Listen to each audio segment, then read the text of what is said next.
কিন্তু এখনকার যুবকরা তো 31st নাইট 2 দিন পরে আসতেছে। কয়দিন পরে? আজকে 29 তারিখ, আগামী একদিন পরে 31st নাইট। 31 নাইট যখন চলে আসবে, 12টা 1 মিনিট যখন হয়ে যাবে, যুবকদেরকে দেখবেন কত যুবক ব্যাগ সেট বাজায়া 31st নাইট পালন করবে। হলো না কেন? আছে না নাই? কত যুবক আতশবাজি করবে, কত যুবক পটকা ফোড়াবে, কত যুবক গানের ভিতরে লিপ্ত হয়ে যাবে। ইউনিভার্সিটি গুলোতে পুরুষ আর মেয়েরা, ছেলে আর মেয়েরা একত্রিত হয়ে যাবে, একাকার হয়ে গুনাহের ভিতরে নিমজ্জিত হয়ে যাবে।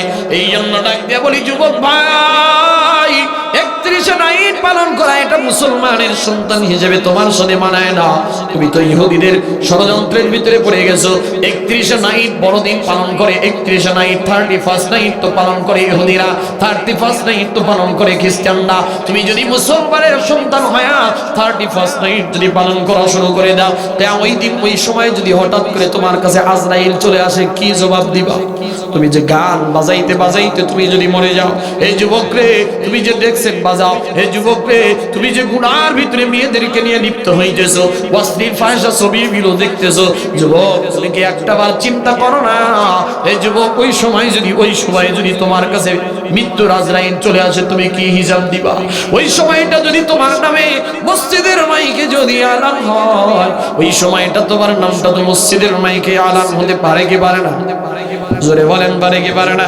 যুবক ভাই রে, ওই সময়টা কিন্তু তোমার নামটা মসজিদের মাইকে আলান হয়ে যাইতে পারে যে অমুক গ্রামের অমুকের ছেলে অমুক আর নাই, আব্দুল করিমের ছেলে আব্দুল জব্বার আর নাই।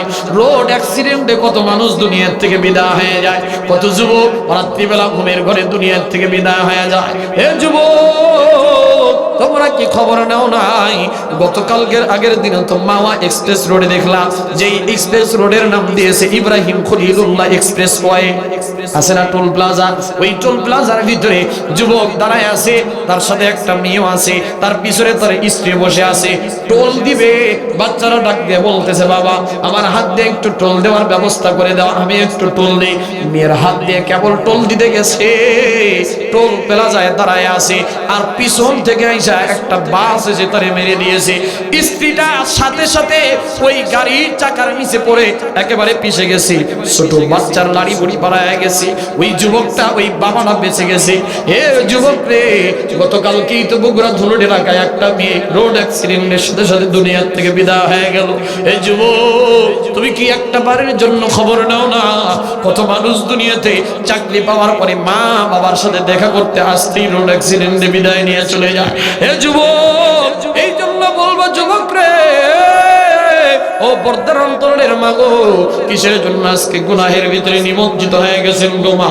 কিসের জন্য আজকে নামাজ বাদ দিলেন? কিসের জন্য আজকে ওযু বাদ দিলেন? কিসের জন্য আজকে দিন মানেন না?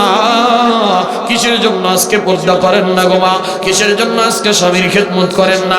আল্লাহর নবী বলেছেন, কোন মহিলা যদি 4টা আমল করতে পারে, আল্লাহর নবী বলেন ওই মহিলা সোজা আল্লাহর জান্নাতে হয়ে যাবে। সুবহানাল্লাহ বলেন।